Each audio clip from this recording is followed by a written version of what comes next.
ସୁନ୍ଦରୀରୁ ସୁନ୍ଦରୀ ଝିଅକୁ ପଟେଇବାକୁ ଚାହୁଁଥିଲେ ନିଜ ପକେଟରେ 2ଟି ଲବଙ୍ଗ ରଖିଦିଅନ୍ତୁ। ଗ୍ୟାରେଣ୍ଟି ଦେଉଛି ସେ ଝିଅର ନିଦ ହଜିଯିବ, ରାତିଦିନ ତୁମକୁ ଫୋନ୍ କରିବ। ଯଦି ଆପଣ କେଉଁ ଝିଅକୁ ପଟେଇବାକୁ ଚାହୁଁଛନ୍ତି କିନ୍ତୁ ଯେତେ ଚେଷ୍ଟା କଲେ ମଧ୍ୟ ତାକୁ ପଟେଇ ପାରୁନାହାନ୍ତି, ତାକୁ ନିଜର ମନ କଥା କହିବାକୁ ଡରୁଛନ୍ତି, ଆଉ ଆପଣ ଚାହୁଁଛନ୍ତି କି ସେ ଝିଅ ନିଜେ ଆସି ଆପଣଙ୍କୁ ଭଲ ପାଉଛି ବୋଲି କହୁ, ତେବେ ଆଜିର ଏହି ଭିଡ଼ିଓଟି ଆପଣଙ୍କର କାମରେ ଆସିବ। କାରଣ ଆଜିର ଏହି ଭିଡ଼ିଓଟିରେ ମୁଁ ଆପଣଙ୍କ ପାଇଁ ଆମର ତନ୍ତ୍ରଶାସ୍ତ୍ରରୁ 2ଟି ଲବଙ୍ଗର ଏମିତି ଏକ ବଶୀକରଣ ନେଇ ଆସିଛି, ଯାହାର ପ୍ରୟୋଗରେ ଆପଣ ସୁନ୍ଦରୀରୁ ସୁନ୍ଦରୀ ଝିଅକୁ ମୁହୂର୍ତ୍ତକ ଭିତରେ ପଟେଇ ପାରିବେ। ପଡ଼ିଶା ଘର ସୁନ୍ଦରୀ ଭାଉଜକୁ ପଟେଇ ପାରିବେ। ତାଠାରୁ ନିଜର ମନ ମୁତାବକ କାମ ହାସଲ କରିପାରିବେ।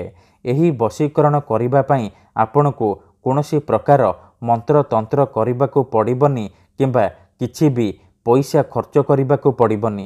ଆପଣ ବିନା ମନ୍ତ୍ର, ବିନା ତନ୍ତ୍ର, ବିନା କିଛି ପଇସା ଖର୍ଚ୍ଚ କରି ନିଜ ପସନ୍ଦର ସେ ଝିଅକୁ ପଟେଇ ପାରିବେ। କେବଳ ଆପଣଙ୍କୁ 2ଟି ଲବଙ୍ଗ ନିଜ ପକେଟରେ ରଖିବାର ଅଛି। ଗ୍ୟାରେଣ୍ଟି ଦେଉଛି ଯେମିତି ଆପଣ ଏପଟେ ଏହି ବଶୀକରଣ କରିବେ, ସେପଟେ ସେ ଝିଅର ନିଦ ହଜିଯିବ, ରାତିଦିନ ତୁମକୁ ଫୋନ୍ କରିବ, ଘରକୁ ଡାକିବ, ଯାହା କହିବେ ତାହା କରିବ।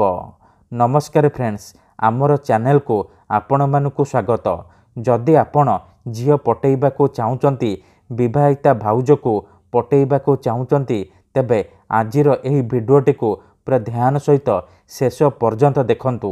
କାରଣ ଆଜିର ଏହି ଭିଡ଼ିଓଟିରେ ମୁଁ ଆପଣଙ୍କ ପାଇଁ ଏମିତି ଏକ ପ୍ରଚଣ୍ଡ ମହାଶକ୍ତିଶାଳୀ ବଶୀକରଣ ନେଇ ଆସିଛି, ଯାହାର ପ୍ରୟୋଗରେ ଆପଣ କେଉଁ ବି କୁଆଁରୀ ଝିଅ ବା ବିବାହିତା ନାରୀକୁ ମୁହୂର୍ତ୍ତକ ଭିତରେ ପଟେଇ ପାରିବେ। ତାଠାରୁ ନିଜର ମନ ମୁତାବକ କାମ ହାସଲ କରିପାରିବେ। କିମ୍ବା ଯଦି କେଉଁ ଝିଅ ଆପଣଙ୍କୁ ଧୋକା ଦେଇଛି, ଛାଡ଼ି ପଳେଇଛି, ଆପଣଙ୍କ ନମ୍ବର ବ୍ଲକ୍ କରିଦେଇଛି, ଅନ୍ୟ କାହାକୁ ଭଲ ପାଉଛି, ଆଉ ଆପଣ ସେ ଝିଅକୁ ଫେରି ପାଇବାକୁ ଚାହୁଁଛନ୍ତି, ତେବେ ମୋ କଥା ମାନି ଆଜି ନିଜ ପକେଟରେ 2ଟି ଲବଙ୍ଗ ରଖିଦିଅନ୍ତୁ। ଗ୍ୟାରେଣ୍ଟି ଦେଉଛି ସେ ଝିଅ ନିଜେ ଆସି ଆପଣଙ୍କ ପାଦ ତଳେ ପଡ଼ିବ, ଆପଣଙ୍କୁ ଭଲ ପାଉଛି ବୋଲି କହିବ, ଆପଣଙ୍କୁ ଛାଡ଼ି ରହିପାରିବନି। ଏହି ବଶୀକରଣ ସାହାଯ୍ୟରେ ଆପଣ ଶାଶୁ, ନଣନ୍ଦ, ଦିଅର, ଭାଉଜ କାହାକୁ ବି ନିଜ ବଶରେ କରିପାରିବେ। ତାଠାରୁ କିଛି ବି କାମ ହାସଲ କରିପାରିବେ। ଏହି ବଶୀକରଣ କରିବା ଦୁନିଆର ସବୁଠାରୁ ସହଜ କାମ।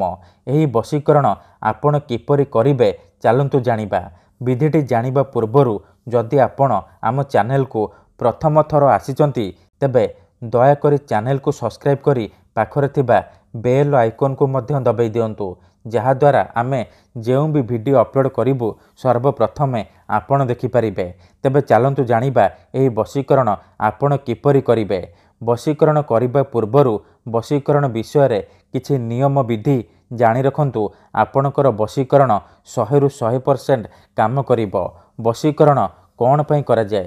ଯେତେବେଳେ ଆପଣ କାହାକୁ ନିଜଠାରୁ ଅଧିକ ଭଲ ପାଉଛନ୍ତି, ତା ବିନା ବଞ୍ଚିପାରିବେନି ଭାବୁଛନ୍ତି, ସେତେବେଳେ ଆପଣ ବଶୀକରଣ କରିପାରିବେ।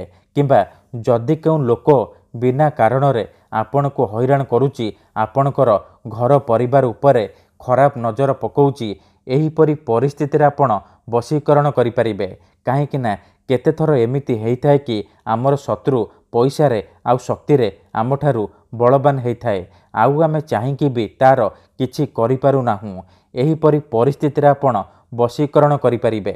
ବଶୀକରଣର ମାନେ ହେଉଛି ନିଜର ଭାବନାକୁ ଅନ୍ୟର ଦିମାଗରେ ପହଞ୍ଚାଇବା, ନିଜର ଭଲ ପାଇବାକୁ ଅନ୍ୟର ଦିମାଗରେ ପହଞ୍ଚାଇବା।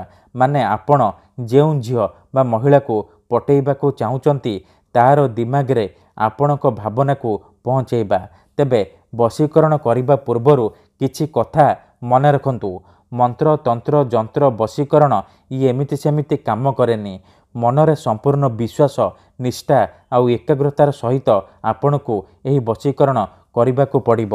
ତେବେ ଯାଇ ମୁଁ ଆପଣଙ୍କୁ ଗ୍ୟାରେଣ୍ଟି ଦେଉଛି ଆପଣ 100ରୁ 100% ସଫଳ ହେବେ।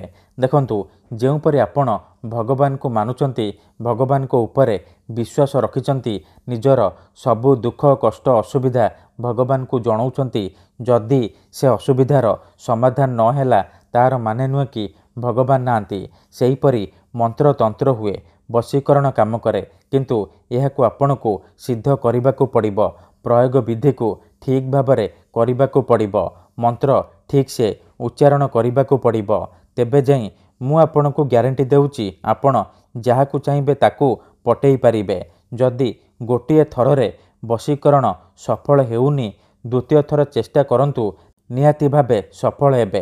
केवल आपणकू 2टी लवंग निज पकेटरे रखिबार अछि। तापर देखिबे चमत्कार किपरि से झियो आपे आपे पटिजिबो। एही वशीकरण आपण केवल शुक्ल पक्षर शुक्रवार दिन करिबे। रातिरे शोइबा पूर्वरु करिबे। विधिटी करिबा पूर्वरु भल भाबरे हाथ गोड़ धोईकी सफा वस्त्र पिंधिकी आपण एही वशीकरण आरंभ करिबे। ठीक अछि। प्रथमे आपण कौन करिबे, जेउ झियो बा नारी को आपण निज बसरे करने चाहूँगी तार गोटे बाल आनिबे। हाँ फ्रेंड्स, केवल गोटे बाल आपण को आवश्यक। जेउ झियो बा नारी को आपण बसरे करने चाहूँगी तार गोटे बाल आनिबे।